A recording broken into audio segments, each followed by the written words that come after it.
The diner closed at 9.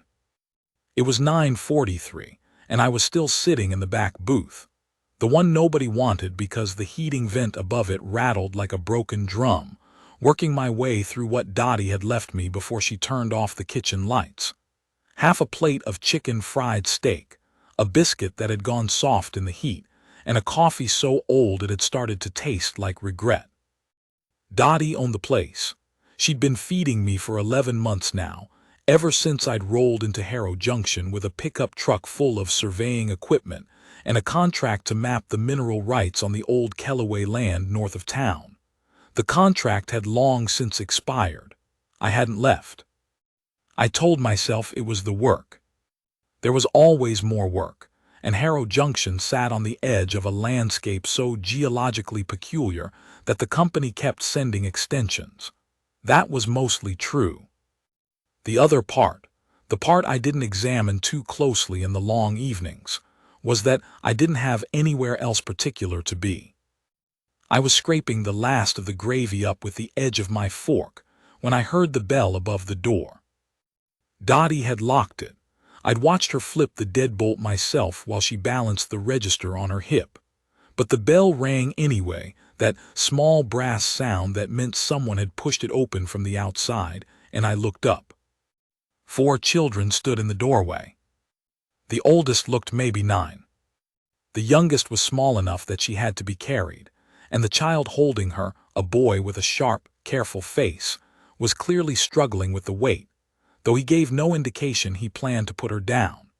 2 others flanked them, a girl slightly taller than the oldest boy, and another child whose gender I couldn't immediately read, who stood fractionally behind the others in a posture that reminded me of someone making sure there was room to run. They were thin. That was the first thing I noticed. Not the thinness of children who'd missed a meal or two, but the thinness of children who'd been doing serious work trying to survive, the kind that shows up in the way elbows angle outward and collarbones press against skin. The second thing I noticed was their eyes. Every one of them, all 4, had eyes that were the same shade of deep, luminous blue, not a blue you'd see in a human face. I'd been to 47 countries and cataloged more varieties of human coloring than most people knew existed, and nothing in that catalog covered this. It wasn't the blue of oceans or glaciers or sky at altitude. It was the blue of something that produced its own faint light, something that existed behind the iris rather than in it, as if each child carried a small lamp behind their gaze. They stood very still. That was the third thing, a stillness that didn't belong on children, the kind of careful motionlessness that spoke of long practice at not being seen. The oldest boy looked at me, and then at what was left of my plate, and then back at me. He didn't speak right away. He seemed to be doing some internal calculation, weighing something, measuring something about me that I couldn't identify. Then he said, in English that was slightly too precise, the consonants landing a half beat too cleanly, "Can we have your leftovers?" I didn't answer immediately.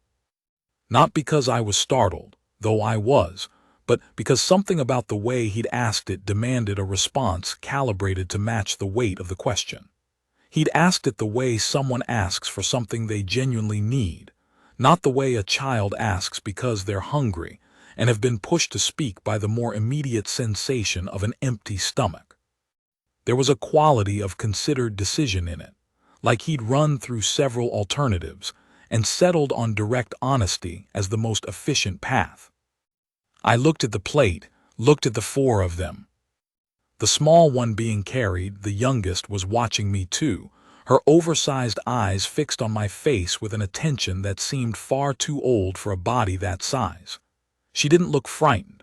She looked evaluative. "Sit down," I said. The oldest boy's careful expression shifted by about a millimeter. "We don't want to be a—" "I know you don't," I said. "Sit down anyway."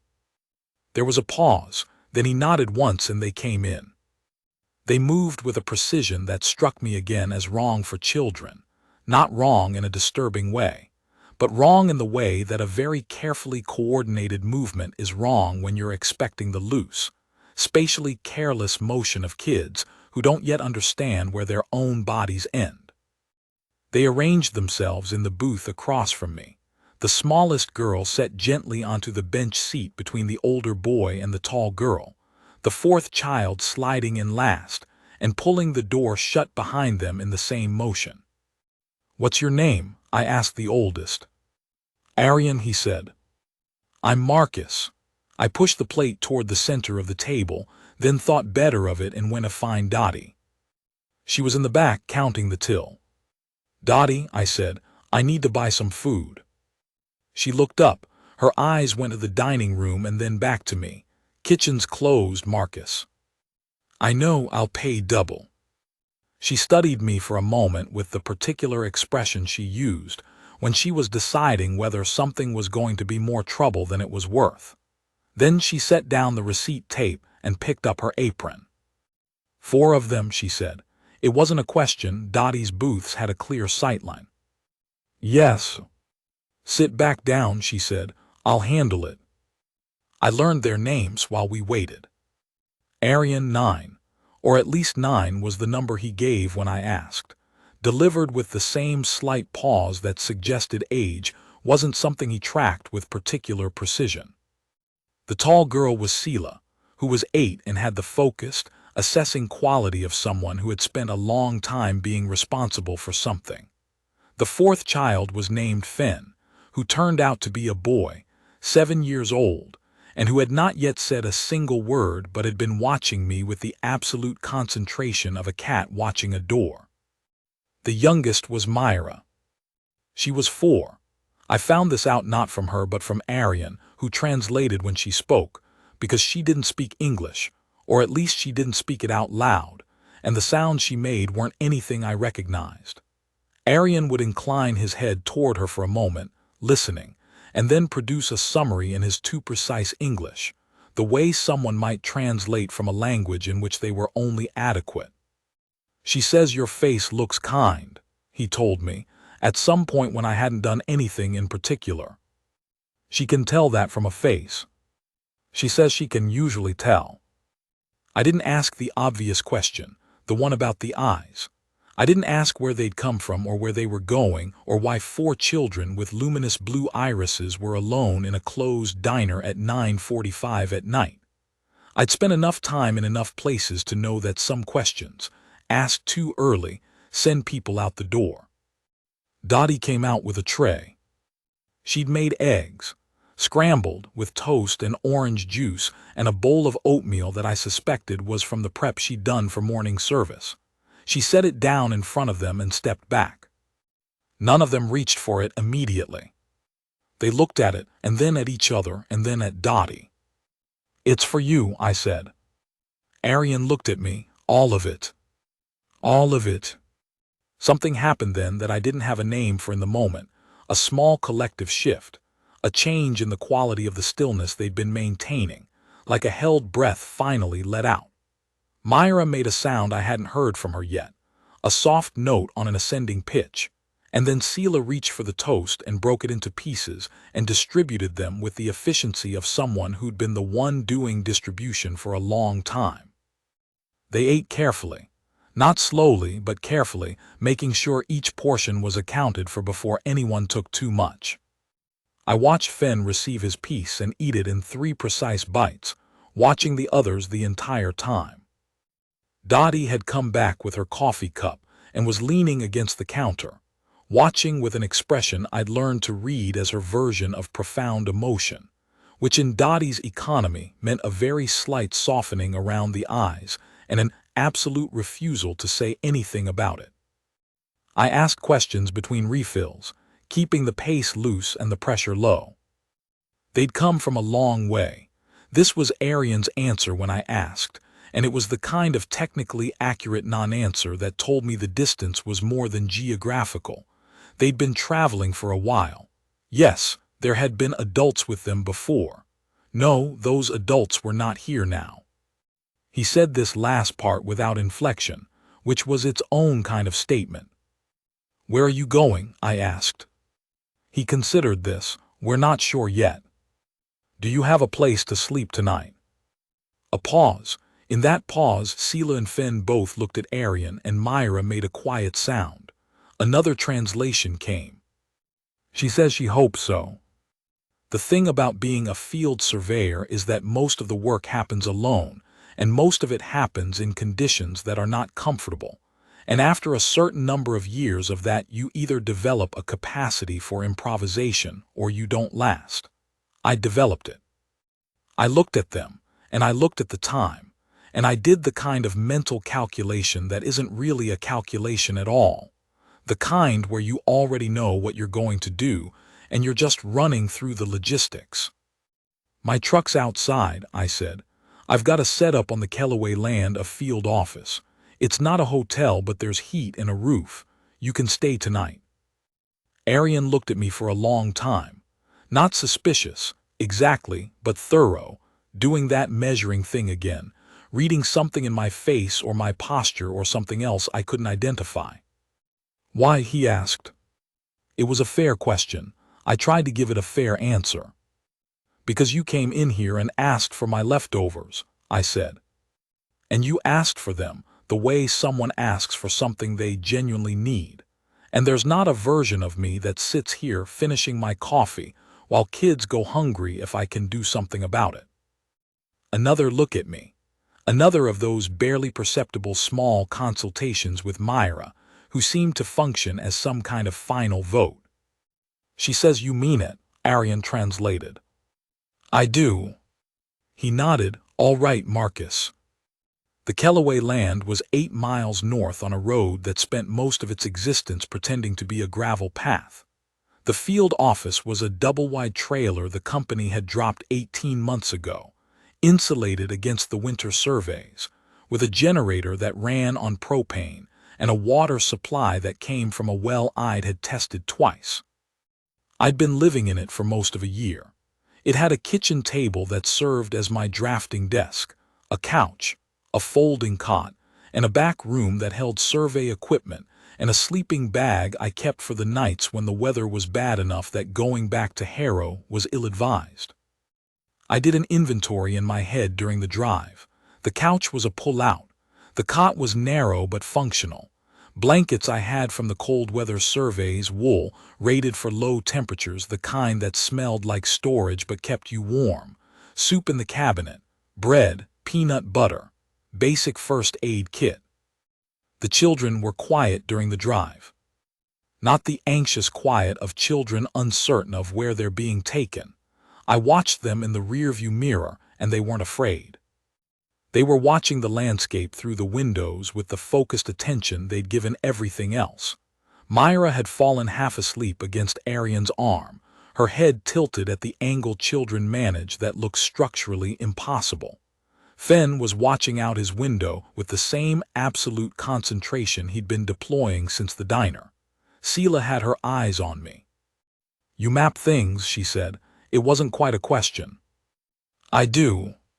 Mineral surveys. Mostly geological formation assessment. I build maps of what's underground. She considered this. So you think about what's invisible. It was such a precise way to put it that I didn't answer for a moment. That's one way to put it, I said. What made you think of it that way? We think about what's invisible too, she said. Often. I set them up in the trailer and made soup. Canned tomato, which was what I had, with bread toasted on the burner and cut into strips for Myra.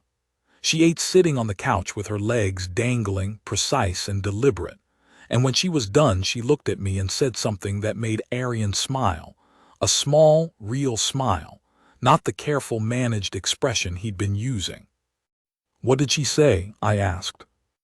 She says this is good enough to make a person want to stop moving. I looked at Myra.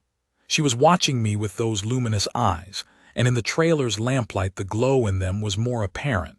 A soft, steady blue that didn't pulse or flicker but simply existed, the way light exists in deep water. She's been moving a long time, I asked. We all have, Arian said. Since the ship came down.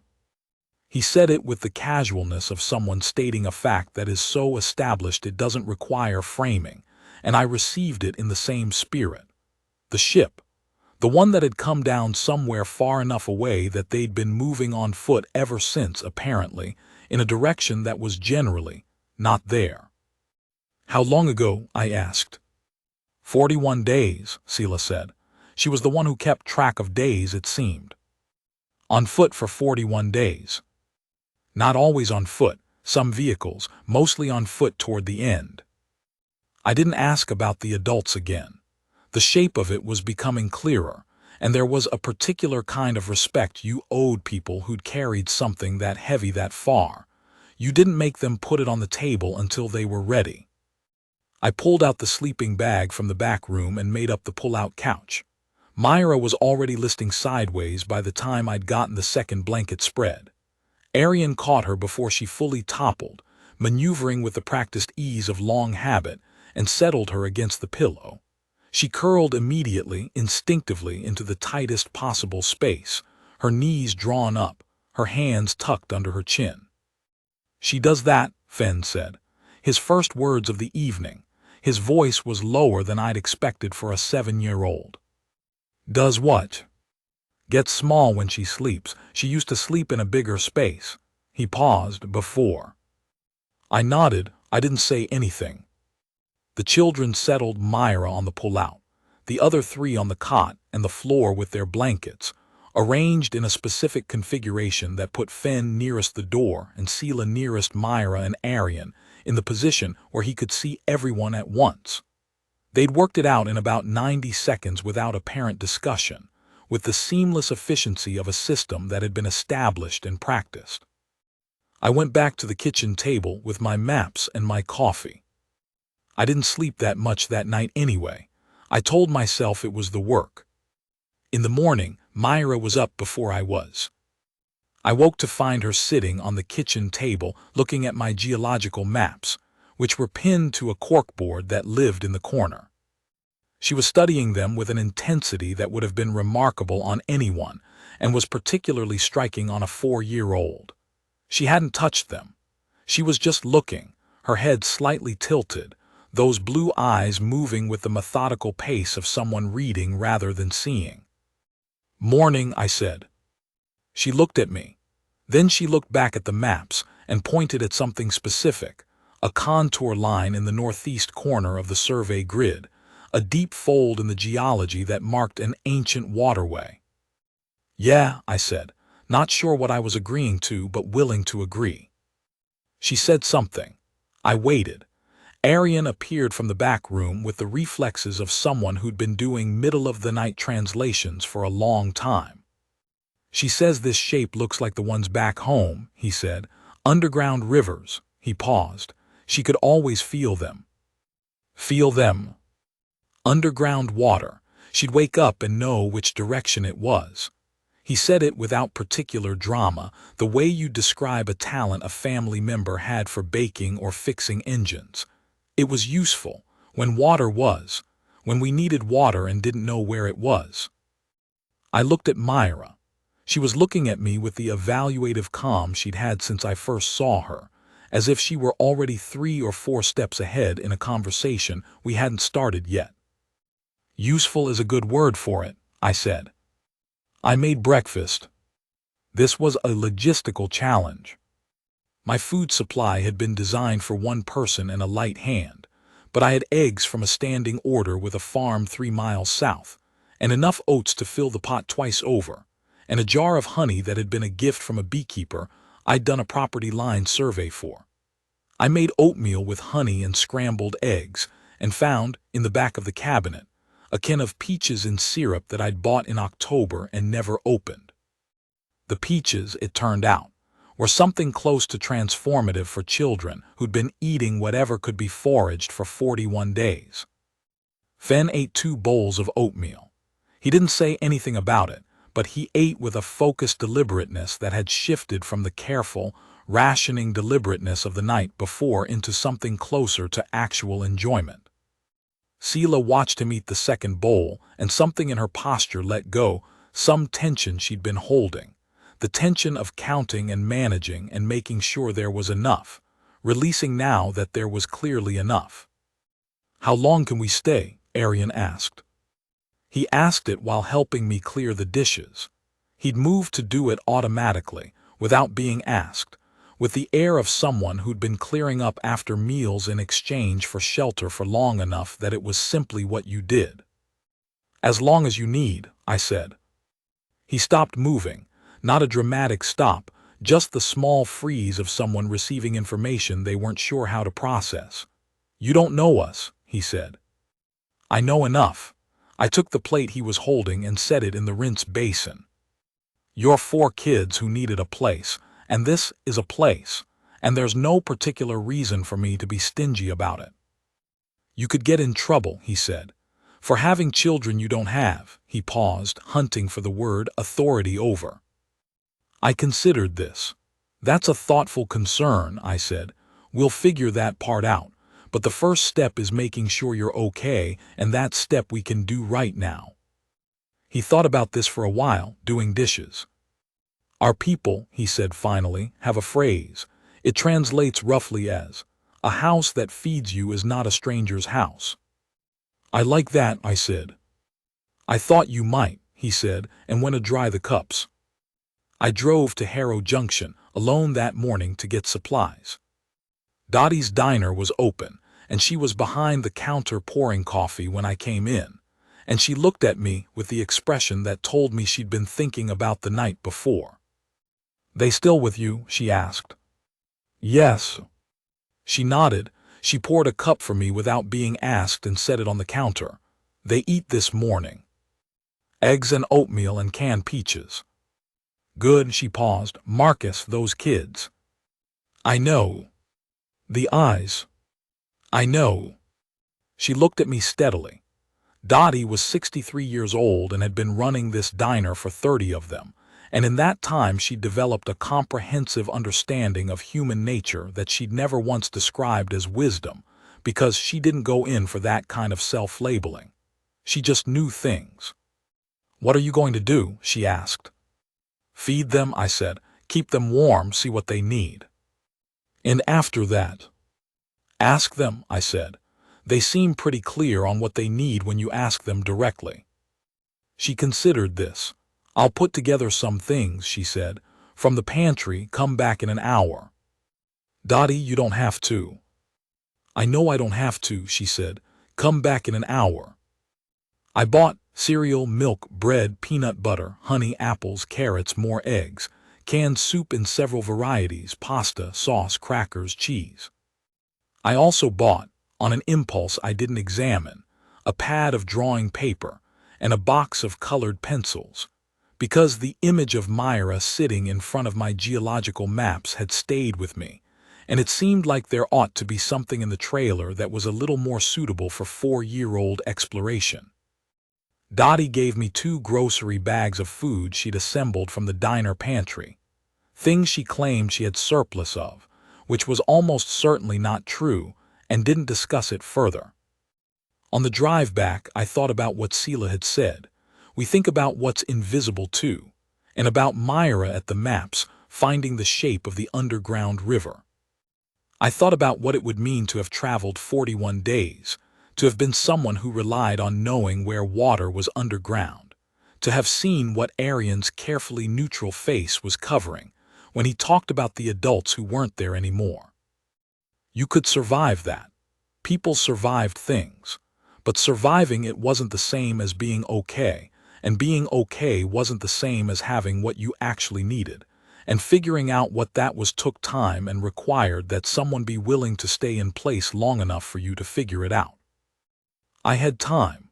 The survey contract ran through spring, and after that I'd need to make some decisions I'd been postponing. That seemed fine. When I got back, they'd organized the trailer. I don't mean they'd done light tidying. I mean they had, in the 2 hours I'd been gone, systematically and comprehensively reorganized every physical space in the trailer with the efficiency of a military unit that had been briefed on the layout and set to work. The equipment in the back room had been sorted and stacked in a configuration that used the space better than the one I'd established. The corkboard with the maps had been moved to a position with better light. The sleeping arrangements had been reconfigured, so the pullout took up less floor space. Every surface had been cleared. It wasn't antiseptic, it was purposeful. They'd made the space make more sense. Sela was still doing something in the back room when I came in. Fenn was sitting on the floor near the door, his chosen position. I was beginning to understand, with a piece of paper and a pencil I hadn't known I had, drawing something. Myra was asleep on the couch despite the fact that it was only 10:30 in the morning, curled into her smallest possible shape. Arian was at the kitchen table with my maps. He wasn't just looking at them, the way Myra had been. He had them spread out and was making notes on a piece of paper beside them, small, dense marks that I couldn't read from the doorway. "Good morning again," I said. He looked up. There was something different in his face, not less careful, but the care was directed outward now at the maps rather than at me. He'd stopped calculating how much to trust me, at least for the moment. "The formation in section 14, he said. "The one with the notation about stress fractures. Does it run northeast or does it curve back east before the surface interface?" I set down my bags. "Curves back east," I said. "Why?" "There's a pattern," he said. "If you overlay the southeast quadrant with the northwest one at a 90-degree rotation, the stress fracture pattern is almost perfectly mirrored.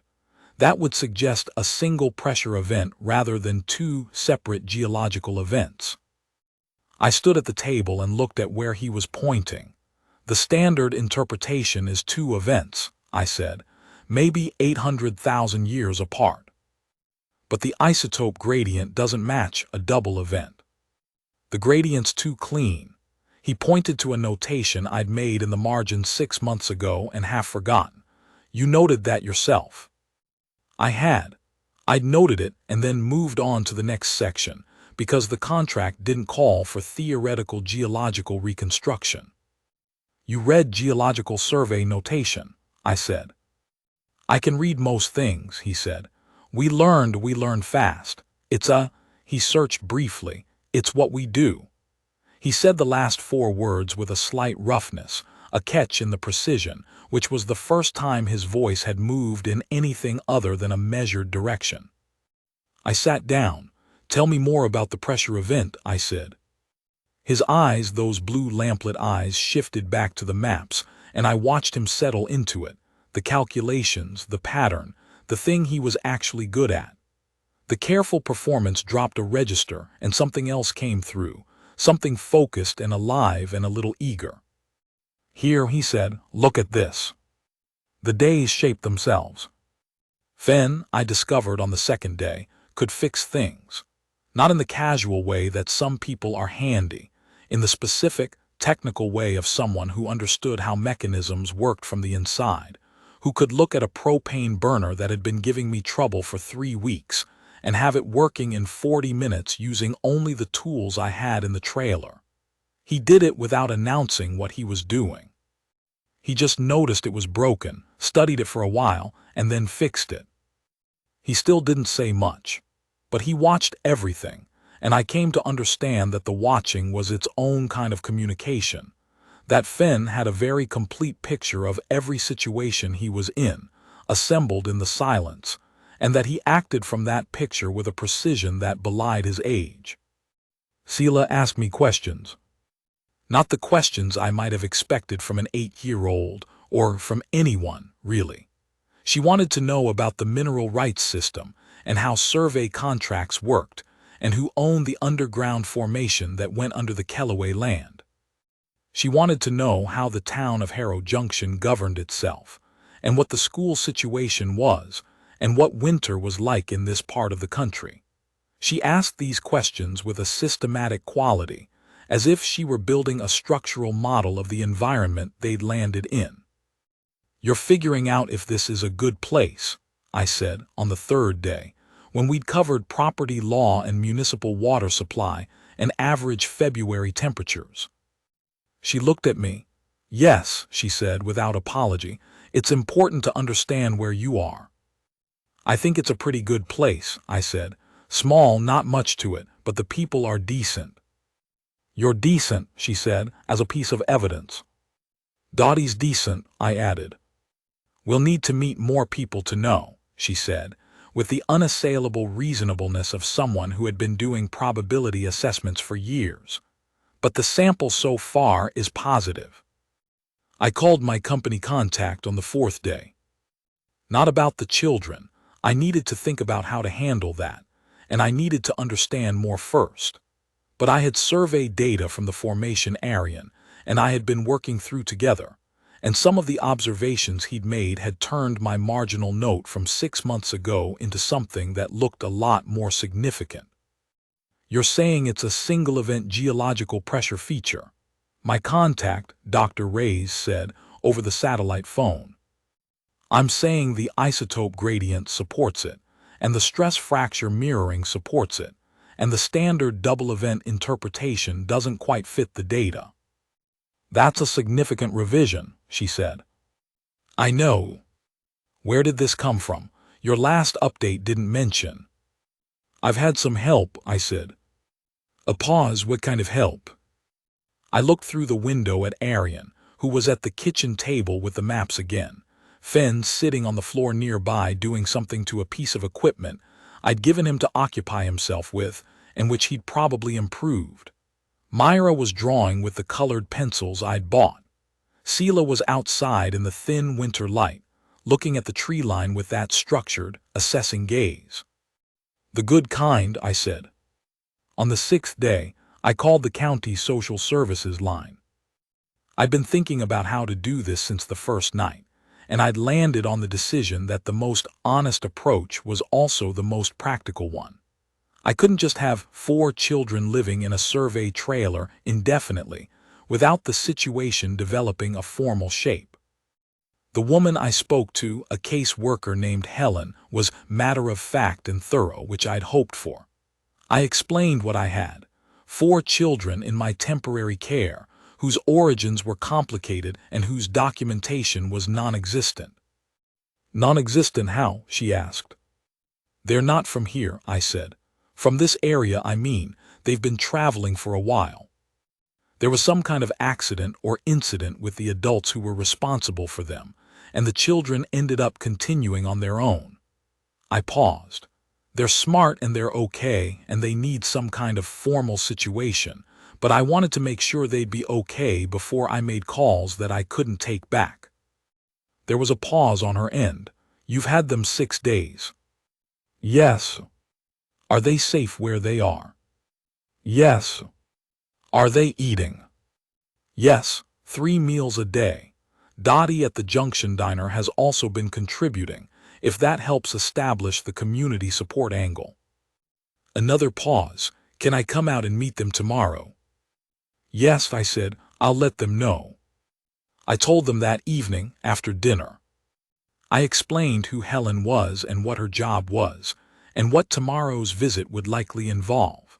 I told them that the goal was to find a formal situation that let them be safe and taken care of, and that I would be involved in whatever way was helpful. Aryan listened to all of this with his careful face on. When I finished, he did the small incline of head that meant he was listening to something from Myra. She wants to know if you'll still be there, he translated. Where? Here. She wants to know if whatever happens means you won't be around. I thought about the company's extension offer, which ran through April. I thought about Dr. Reyes's comment that the geological work had gotten significantly more interesting, and her suggestion that there might be a more substantial research contract if the single-event theory held up. I thought about what it meant to have a place to be and a reason to be there, versus the other thing, the drifting that looked like purposeful movement. I'll still be around, I said. Myra looked at me for a long time. Then she said something, and Aryan translated. She says, good. She says she already drew you into the map. The map? He nodded toward the couch. On the cushion beside the pad of drawing paper was a sheet Myra had been working on over the past 2 days. I went and looked at it. It was a map, recognizably a map. in the way a map made by a 4-year-old who'd been studying geological surveys might look. It had shapes that I could identify as landmarks: the trailer, the tree line, the road south toward Harrow. The underground river that Myra had spotted in my survey data was there, traced in blue pencil in a winding line beneath everything else. And in the center, in the spot where the trailer was marked, there were 5 figures, 4 of them small, one taller standing among them. Below it, in careful letters that must have taken her a long time, large and slightly uneven but fully readable, she had written 2 words: "Our map." Helen came the next day and stayed 3 hours. She was a practical woman in her 50s who had been doing this work for long enough that very little surprised her, and she had the quality that I'd found in all the best people I'd met doing hard work: a steadiness, a capacity to be with whatever the situation was without adding her own layer of drama to it. She talked to all 4 of them, and to me, and to Dottie on the phone. She looked at the trailer and looked at the food situation and looked at the way the children interacted with each other and with me and with the space. Before she left, she found me outside. "They're okay," she said, "nutritionally, emotionally. I've seen a lot of kids in a lot of situations, and these 4 have been through something, but they've held together, and right now they're landing." She paused. "The circumstances are unusual." "Yes," I said. "Their background is going to require some," she chose the word carefully, "navigation." "I understand. In the meantime, what we can do is establish a temporary guardianship arrangement, if you're willing to be the guardian of record while we work through the longer-term picture." She looked at me. "That's a commitment." "I know. Are you making it?" I looked back at the trailer. Through the window, I could see Arian at the table, and beside him Fen, and Fen was showing Arian something about the piece of equipment he'd been working on, demonstrating. It looked like, with the patience of someone explaining a thing they understand completely. Arian was listening with focused attention. At the edge of the window, Myra's hand appeared, reaching for a colored pencil. "Yes," I said, "I'm making it." Helen nodded. "We'll start the paperwork tomorrow." Winter turned. It did it slowly, the way winter does in that part of the country, not a sudden shift but a gradual loosening, the cold relaxing its grip in stages, the light returning in increments. The geological work expanded. Dr. Reyes had taken the single event formation theory to a formal review, and the review had come back interested, and there was now a funded study that meant I had a reason to stay through summer at minimum. I moved out of the survey trailer. Not completely, it remained the workspace, but I rented a house in Harrow Junction. 3 bedrooms, which meant Arian and Finn shared one and Seela and Myra had the other, and the third was mine. The house had a kitchen with a table large enough for 5 and a porch that looked east toward the Kellaway land. Myra made maps of all of it. The house, the town, the geological formation, the underground river. She was systematic about it now, building a larger picture map that grew over several weeks, adding landmarks as she located them, as she became familiar with the geography of where they'd stopped. The map got pinned to the wall of the room she shared with Seela, and Seela added notation to it, labels, distances, careful observations, and it became a collaboration, a record of their understanding of the place they were in. Arian was working with me on the geological study.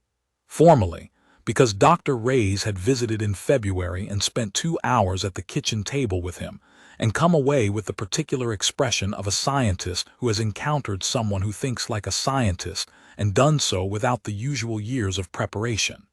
She'd asked me afterward what his situation was going to look like going forward, educationally. I'd told her we were working on it. We were working on it. Fen had been adopted by the hardware store in town, in the organic way that happens when a person repeatedly comes in and fixes things that are broken, and the store owner eventually stops treating it as a curiosity and starts treating it as a situation to be formally acknowledged. He had hours now after school, 3 days a week.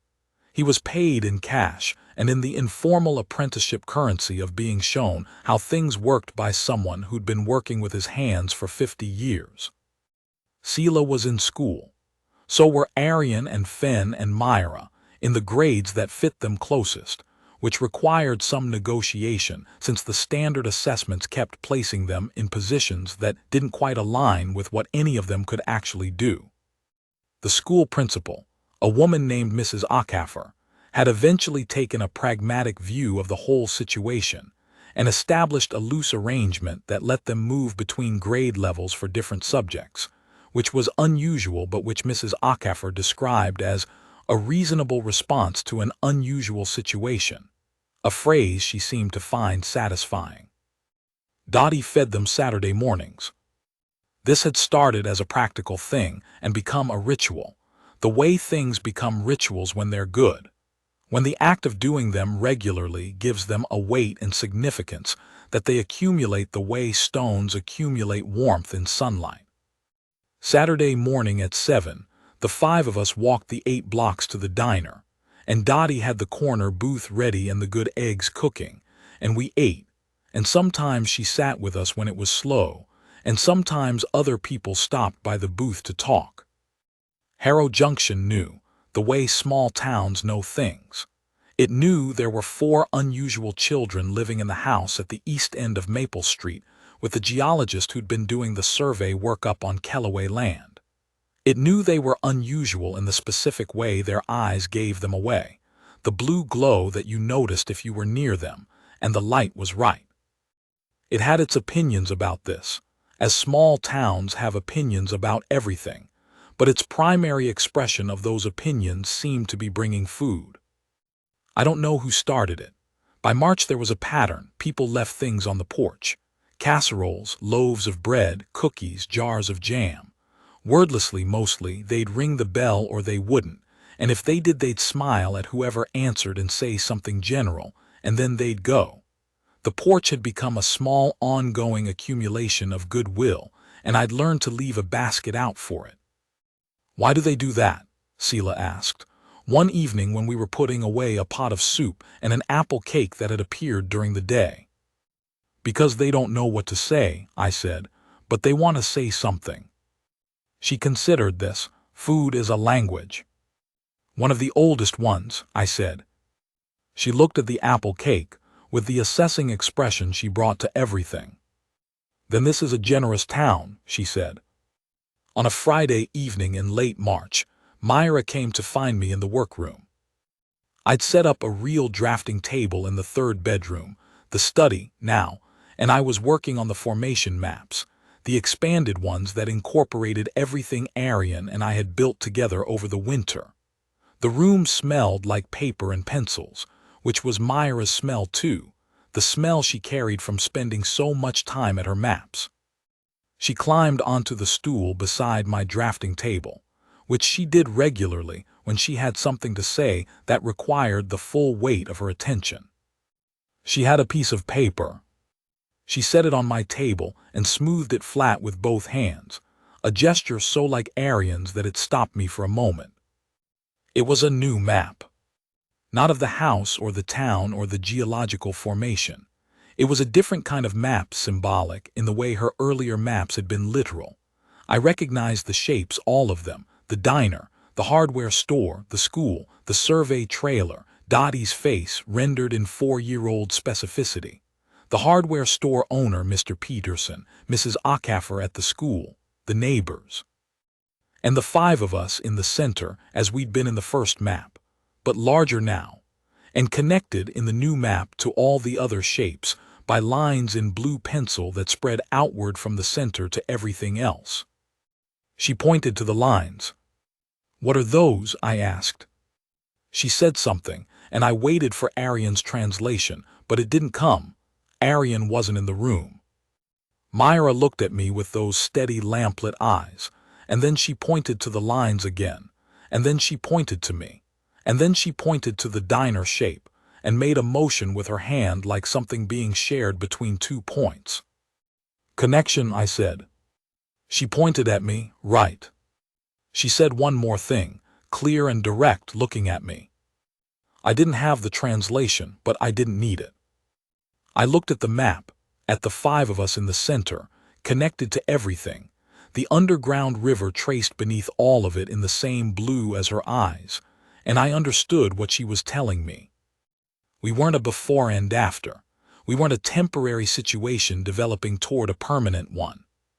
This, right here, the map she'd drawn with its lines going outward to every person and place that had made room for them, this was the thing itself, already complete, already real. Our map she'd written on the first one, in the trailer in the first week. She hadn't changed her mind. "Yeah," I said, "yeah, I see it." She patted my arm twice, with the solemn efficiency of someone concluding a conversation that has gone exactly as intended. Then she climbed down from the stool and went back to her room, leaving the map on my drafting table. I looked at it for a long time. Outside I could hear the other 3, Arian's measured voice and Sela's question, and Fenn's single-word answer. The specific familiar sound of an evening in a house where people live together and know each other well enough to move through the rooms without having to announce themselves. I pinned the map to the corner of my drafting board, next to the geological survey. The underground river ran through both of them. I went to make dinner. Word count, ~9 700 words. Estimated runtime at 160 WPM, ~60, 6 minutes. Title, "Can we have your leftovers?" 4 hungry kids asked. He looked up and saw their blue eyes. Film, seed, DNA. Time, driver, Chinese letter, Japanese letter, Japanese letter, Chinese letter, Japanese letter, Japanese letter, Chinese letter, Chinese letter, 2018. Channel, Alien Girl / HFY Found Family.